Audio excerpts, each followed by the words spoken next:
qui est important ici dans cette représentation de Bacchus, qui est un dieu un peu dédivinisé, si je puis dire. C'est outre, je n'ai pas rapporté ici le détail de la nature morte, mais l'extraordinaire carafe avec le reflet de la fenêtre ici. Ça, c'est très intéressant.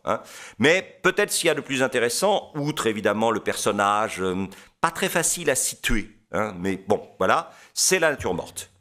Parce que dans la nature morte, vous voyez, les fruits sont effectivement en état de pré-pourriture.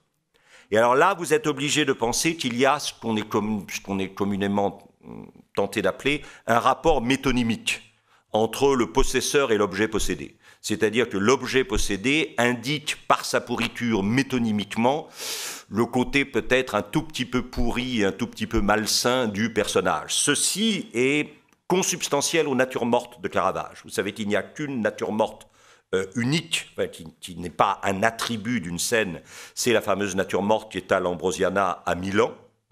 Et vous voyez, je suis désolé, le détail ne va pas être très beau à regarder, mais inévitablement, vous sentez bien qu'ici, il y a un très gros problème, que les feuilles sont un peu... Voilà. Et qu'il y a une fascination pour la décomposition, c'est-à-dire le moment où un monde est sur le point de commencer à se défaire. Et là, vous sentez évidemment dans le détail de la pomme, que vous allez retrouver évidemment dans une autre nature morte, c'est-à-dire le garçon à la corbeille de fruits de Borghese. Regardez par exemple évidemment la façon dont on voit la pourriture. Et ça, c'est très très important.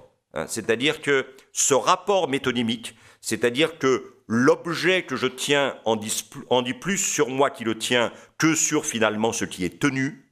Ça, c'est fondamental dans l'esthétique de Caravage et dans le travail de Caravage.